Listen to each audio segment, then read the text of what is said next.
Hello guys, मैं sir लक्ष्य है। आप देख रहे हैं अपने यूट्यूब चैनल लक्ष्य स्टडी पॉइंट। Welcome back.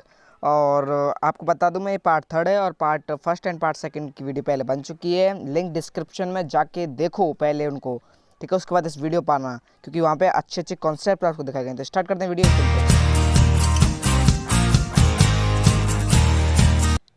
चलिए guys, people participation of the movement, यानी कि पीपल्स का, यानी कि लोग बागों का ये मूवमेंट जो हुए थे, जो धरना प्रदर्शन हुए थे, उनमें किस तरीके से उन्होंने भाग लिया था। सबसे पहले बात करेंगे फार्मर्स की। For the farmers the first for Swaraj was struggle against high revenue. सबसे पहले क्या था? High revenue. जो हाई रेवेन्यू थे, यानी ज़्यादा जो रेवेन्यू था उसके खिलाफ जो सिस्टम था, उसके लिए पहला उन्होंने मूवमेंट किया था। When the movement was called off in 1931, without the revenue rates began revised, the farmers were highly disappointed. Many of them refused to participate when the movement was relaunched in 1932। 1931 में launch हुआ था mission, लेकिन उसमें थोड़ी बहुत problem आ गई थी, उस वजह से अच्छी तरीके से सिस्टम नहीं बन पाया था। तो 1932 में तो उसको दोबारा लॉन्च किया गया था, उस मिशन को फार्मर्स का। यानी फार्मर्स का सबसे बड़ा फंडा था कि उससे जो हाई रेवेन्यू लिया जाता है, भैया वो मत लो हमसे, ठीक है। ये था स्वराज का एक जो पहला जो मूवमेंट था, ये फार्मर्स के द्वारा। अब बात करते हैं जो बिजनेसमैन के द्वारा हुआ था। The Indian industrial and commercial Congress was formed in 1920 में फॉर्म्ड हुई थी। And the federation of the India chamber of the commerce and industries FICCI, ठीक है, वॉज फॉर्म्ड इन 1927 में इसको बनाया गया। These were the results of attempt to bring the common business interests on a common platform, ठीक है। इन businessman's का भैया सीधी सी फंडा था कि अभी इनका भी वो टैक्स सिस्टम है, और इनका मतलब एक तरीके से आप कह सकते हो बिजनेसमैन का जो इंटरेस्ट था वो कॉमन प्लेटफॉर्म्स पर था, ठीक है। For the businessman Swaraj meant end of to the oppressive colonial policies. They wanted an environment which could allow the business to flourish, यानी कि मतलब उनका बिजनेस चलता रहे, तो इस तरीके की उनको छूट चाहिए थी। जिस तरह की उनको छूट चाहिए वो ये इनका मतलब मूवमेंट करने का बात है भाई, फ्रीडम चाहिए अपन को, ठीक है। इसका सबसे बड़ा मूवमेंट करने का यही राज था, ठीक है। They were appreciative of militant activities and of growing influence of socialism among the younger member of the Congress। जो यंगर मेंबर थे कांग्रेस के, उनके द्वारा किया गया था। कांग्रेस 1922 में जो कॉमर्शियल कांग्रेस थी वो स्टार्ट हुई थी। इंडियन इंडस्ट्रीज और ये और कांग्रेस के द्वारा किया गया था। ये इसी में था बिजनेसमैन का, मतलब बिजनेसमैन किस तरीके से कर रहे हैं वो, तो बिजनेसमैन का पार्टिसिपेशन इनमें कैसा रहा। तो इस तरीके से बिजनेसमैन ने किया, फार्मर ने किया। लेकिन आगे भी आएंगे बहुत सारे लोग, उनके द्वारा भी देखिए आगे बढ़ते हैं, अगले टॉपिक बढ़ते हैं। बिजनेसमैन के बाद इंडस्ट्रियल वर्कर्स हैं, उनके द्वारा कैसे किया गया था। तो इंडस्ट्रियल वर्कर्स थे वो showed lukewarm response to the civil disobedience movement since industrialist work closer to the Congress, ठीक है। कांग्रेस के क्या थे? क्लोजर थे, पास मतलब कि मतलब उनके दोस्त यार दोस्ती थी, ठीक है। Workers kept a distance from the movement.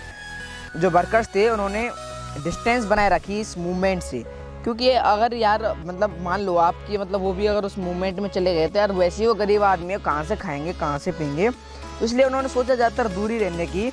But some workers selectively participate in the movement. लेकिन कुछ ने भाई ठान लिया कि यार अपने देश के लिए कुछ करना है, जिस तरीके से हम ठान लेते हैं कभी कभी कि देश के लिए कुछ करना है, तो आपको भी देश के लिए कुछ करना है। डायरेक्टली नहीं तो इनडायरेक्टली करना है। आपको कोरोना से बच कर रहना है, और गाइस घर से बाहर कम से कम निकलें। वैसे अब तो कोरोना का इफेक्ट थोड़ा कम हो गया है, बट अभी भी चल रहा है, तो इस बात को ध्यान रखें। आपको भी देशभक्ति दिखानी है। Congress did not want to alienate the industries and hence preferred to keep the workers demands at bay, यानी कि अब वर्कर्स की जो डिमांड्स है उनको भी रखा जाए इस मूवमेंट में। मतलब वो आएंगे तो उसके लिए डिमांड्स वगैरह जो भी मतलब उनका मतलब नुकसान नहीं होना चाहिए। सबसे बड़ी बात जो है ना कि जो इंडस्ट्रियल वर्कर्स है उनको नुकसान नहीं होना चाहिए, ये चाहते थे अपन लोग। तो इस तरीके से उन्होंने मतलब वर्कर्स ज़्यादातर थे, उन्होंने दूरी बनाए रखी थी, ठीक है। वो मतलब उसमें पार्टिसिपेट नहीं किया था, लेकिन कुछ थे जिन्होंने किया था, जैसे मैंने आपको बता दिया। तो यही था इसमें, ठीक है। अगले टॉपिक की तरफ बढ़ जाते हैं। तो अगले टॉपिक अपने स्टार्ट करते हैं अपन, और आपसे request please like our video की। तो गाइज अब स्टार्ट करते हैं वुमेन का पार्टिसिपेशन, यानी कि जो औरतें थी और जो बच्चे थे उनका किस तरीके से पार्टिसिपेट। एक क्वेश्चन भाई साहब बोल रहा हूँ मैं, ये क्वेश्चन एग्जाम्स में पूछा जाता है और अच्छी तरीके से रट लेना है इसको कि वुमेन्स का कैसा पार्टिसिपेशन था। क्वेश्चन बिल्कुल 5 नंबर का तो आराम से पूछ लेते हैं, करीब कभी कभी 3 नंबर का भी पूछा में आ जाता है, लेकिन 5 नंबर का भी आता है, तो इसलिए रट लेना इसको, ठीक है, रटना मत, समझ लेना। Women also participate in civil disobedience movement में इन्होंने पार्टिसिपेट किया था। जो भी मैं पैराग्राफ बोल रहा हूँ उसको आप छाप के आ जाओगे ना, 5 नंबर, वैसा टेंशन मत लेना, ठीक है। इन लार्ज नंबर, ज़्यादा नंबर में, खूब बढ़िया नंबर में इन्होंने पार्टिसिपेट किया था वुमेन्स ने। However most of the womens were from high caste family, ठीक है, हाई कास्ट फैमिली से थी, यानी कि जो अमीर लोग थे इस टाइम पर, कास्टिज्म पहले बहुत ज़्यादा था, ठीक है, वहाँ थे, उनसे थे। इन द अर्बन एरियाज, ठीक है, and from rich peasants household in rural areas, but from a long time the Congress were reluctant to give any position of authority to women within the organization. The Congress was just to keep on the symbolic presence of women. मतलब वो चाहती थी कि women base में करें, तो इसलिए उन्होंने सिस्टम चलाया। इतना कुछ है नहीं इसमें, आप लिखा हो गया आराम से एग्जाम में। The limit of civil disobedience movement, participate of Dalit का किस तरीके से पार्टिसिपेट रहा था, ठीक है। मैनी दलित लीडर्स जो थे, Dalit leader want a different political solution, अलग पॉलिटिकल सॉल्यूशन चाहते थे। प्रॉब्लम ऑफ दलित कम्युनिटी, ठीक है, क्योंकि दलित कम्युनिटी की भी प्रॉब्लम्स थी उस टाइम पर, वैसा बहुत ज़्यादा भेदभाव होता था दलित में, तो ये होना नहीं चाहिए था उस टाइम पर, ये ज़्यादा भेदभाव गलत बात है। दे डिमांडेड रिजर्व्ड सीट, उन्होंने डिमांड की भैया हमको रिजर्व सीट चाहिए, जो कि इस टाइम पे भी हैं, ठीक है, इन एजुकेशनल इंस्टीट्यूशंस के अंदर।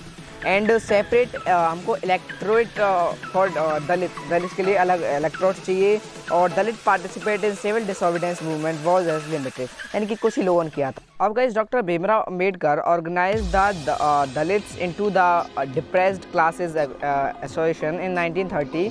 He clashed the Mahatma Gandhi during the second round table conference on the issue of the separate elections। इसके ऊपर मतलब महात्मा गांधी और डॉक्टर भीमराव अम्बेडकर के बीच में, इन दोनों के बीच में बहुत ज़्यादा डिबेट्स चली थी इसके ऊपर, बहुत सारे एक तरह के मतलब एक तरह के मूवमेंट भी हुए थे बहुत सारे, तो इन दोनों के बीच में झेड़ रही थी, ये होना नहीं चाहिए, महात्मा गांधी कह रहे थे और डॉक्टर भीमराव अम्बेडकर कहते थे इनके लिए सेपरेट सीट्स होनी चाहिए, तो इसलिए बहुत सारा चला था।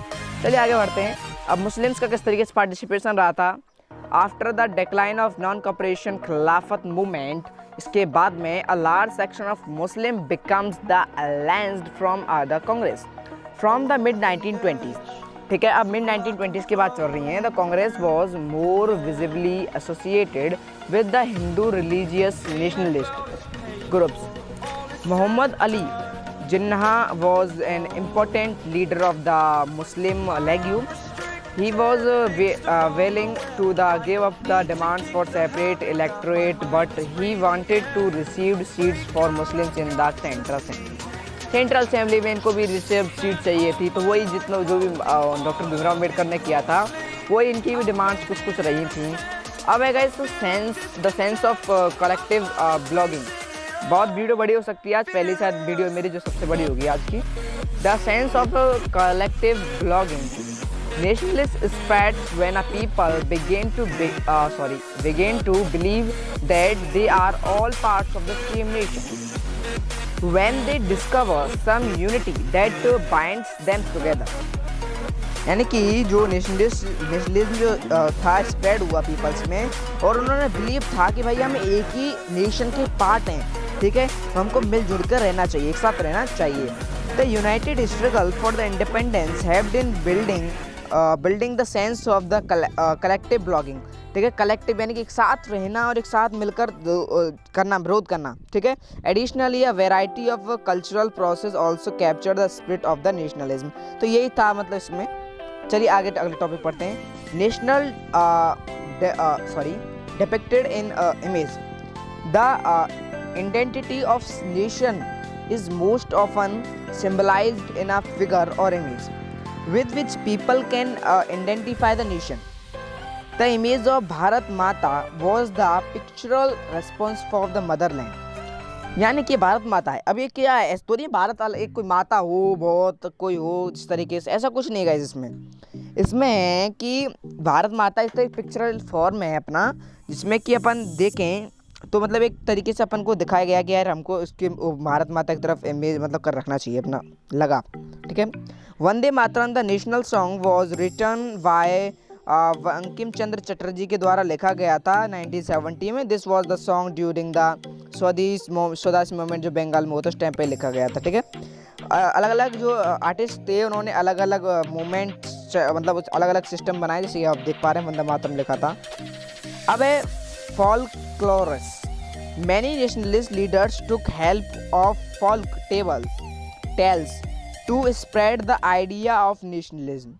It was believed that the folk tales revealed the true picture of national culture. National culture की बिल्कुल बढ़िया पिक्चर ये दिखाएगा, ये उनका बिलीव था। ठीक है, चलिए आगे बढ़ते हैं अगले टॉपिक पर। गाइस अब है नेशनल फ्लैग्स। अब नेशनल फ्लैग्स की बात करते हैं। नेशनल फ्लैग्स थे which she today as involve through various stages. Three colour जो कि रेड और ग्रीन एंड येलो ये 3 कलर से बना है, वॉज यूज ड्यूरिंग द स्वदेशी मूवमेंट। इसके मूवमेंट के अंदर यूज़ किया गया था। There was 8 letters on it which depicted the 8 promises of the British India. There was a Christian moon on the flag which prepared Hindus and Muslims, Gandhis, and decided the Swaraj flag by 1921. It was also tricolor, red, green, and white. And there was a spinning wheel in the centre. यानी कि अलग अलग तरीके के flag उस time पर launch किए जा रहे थे। उस टाइम पर मतलब था, मतलब फ्लैग का सिस्टम था, तो उसमें अलग अलग किए गए थे, जिनकी पिक्चर्स हम आपको दिखाएंगे थोड़ी देर बाद में। तो बात कर लेते हैं इसमें क्या था। तो इसमें से मतलब महात्मा गांधी ने एक मतलब झंडा तैयार किया था। उसमें भी रेड, ग्रीन, वाइट कलर थे, 3 ही कलर थे, लेकिन उसमें एक जो वाइट कलर था उसके बीच में इस टाइम पर जो चक्री है, ठीक है, जो व्हील है, उस तरीके का पहले उन्होंने मतलब चक्रा मतलब जो होता है ना वो रुई से जो धागे बनाने वाला जो होता है जो उनके पास रहता था, तो वही सेम वाला इसमें भी है। ठीक है, उसमें भी बीच में लगाने था। ठीक है, इस तरीके से अलग अलग लोगों ने अपने अलग अलग फ्लैग्स दिखाए कि हमको इस तरह रखना है, हिंदूज़ के लिए, मुस्लिम्स के लिए इस तरीका होना चाहिए, और अलग अदर लोगों के लिए इस तरीका का होना चाहिए। तो अलग अलग सिस्टम्स उसमें उस टाइम पे चले थे। चलिए ये आप देख पा रहे हैं, इस तरीके से कुछ दिखाए थे। जैसे इस टाइम तो ये जो है मेन है वो अपना देख पा रहे हैं सामने, बाकी वंदे मातरम करके अलग अलग किए गए थे। अब guys restriction of the history. ठीक है, many Indians felt that the British had given a different interpretation of Indian history. They felt that it was important to interpret the history from an Indian perspective. ठीक है, they wanted to glorify the rich past of India so that the Indians could feel proud of their history. यानी कि उन्होंने इसमें था कि मतलब history लिखी जाए, यानी जो भी मूवमेंट्स हुए हैं, जो भी उन्होंने काम किया है उनके लीडर्स ने, उसको लिखा जावे किसी कॉपी पे, जिससे कि जो अपने जो भारत के जो लोग हैं वो उन पर प्राउड करें। तो यही चीज़ थी इसमें। तो गाइस देखो बहुत ज़्यादा मेहनत हो रही है, तो यार प्लीज़ सब्सक्राइब कर लीजिए चैनल को, और लाइक तो कर ही लिया होगा मुझे लगता है आपने। गाइस आपको बता दूं हर टॉपिक इसमें कवर किया गया है। जो इम्पोर्टेंट टॉपिक है उसको मैं आपको बता जा रहा हूँ, इम्पोर्टेंट टॉपिक है ये टॉपिक है, इतना इम्पोर्टेंट नहीं है, पेपर पॉइंट ऑफ व्यू से इम्पोर्टेंट नहीं है। तो पॉइंट ऑफ व्यू से पेपर के से कुछ आते हैं क्वेश्चंस, तो वो आपको मैं गाइस अगली वीडियो में बता दूंगा। अगली वीडियो 2 वीडियो पार्ट्स आने वाले हैं, बहुत मज़ेदार आने वाले हैं। ठीक है, तो उनको इसके लिए आपको सब्सक्राइब कर लेना और बेल आइकन को ऑल पे सेलेक्ट कर लेना, आपको पता है। ठीक है, thanks for watching the video. मिलते हैं अगली वीडियो में, तब तक के लिए प्लीज़ डिस्क्रिप्शन चेक कर पार्ट 1 पार्ट 2 वीडियो देख लीजिए, इम्पोर्टेंट है ब्रो, इम्पोर्टेंट। तो जाके देखिए। भारत माता की जय। मिलते हैं अगली वीडियो में, गुड बाय।